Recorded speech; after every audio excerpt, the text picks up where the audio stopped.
علیکم، آپ دیکھ رہے ہیں کے نیوز ایس ڈی میں ہوں حارث علی شاہ گیلانی۔ چلتے ہیں آج کی اہم خبروں کی طرف۔ اہم خبر سے مطلع کریں گے کہ ڈپٹی اسپیکر پنجاب اسمبلی کی رولنگ درخواست کی ابتدائی سماعت کا تحریری حکم جاری کر دیا گیا۔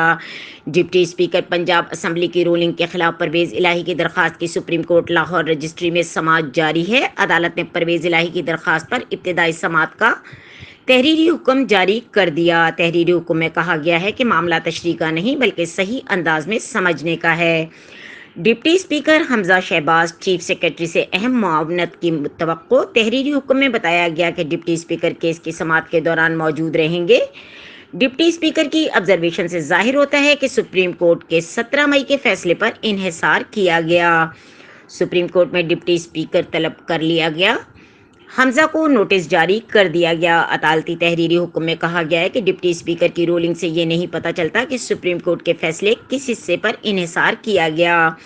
سپریم کورٹ کے فیصلے کے تحت پارلیمانی پارٹی ہی ارکان کو ہدایت جاری کر سکتی ہے۔ درخواست گزار کے مطابق دوسری جانب ڈپٹی اسپیکر کی رولنگ کے مطابق پارٹی سربراہ ہدایت جاری کر سکتا ہے۔ واضح رہے کہ گزشتہ روز حمزہ شہباز 3 ووٹوں کے فرق سے پنجاب کے وزیر اعلیٰ برقرار رہے تھے۔ ڈپٹی اسپیکر دوست مزاری نے نتیجے کا اعلان کرنے سے پہلے چودھری شجاعت کا خط ایوان میں پڑھ کر سنایا، جس کی بنیاد پر مسلم لیگ کاف کے کاسٹ کیے گئے تمام 10 ووٹ منسوخ کر دیے گئے۔ یوں 10 ووٹ منسوخ ہونے کے بعد پرویز الہی کے ووٹوں کی تعداد 176 ہو گئی تھی، جبکہ حمزہ شہباز کے ووٹوں کی تعداد 179 رہی۔ مزید خبروں اور اپڈیٹس کے لیے ہمارے ساتھ رہیے گا، تب تک کے لیے اپنا خیال رکھیے گا۔ اللہ حافظ۔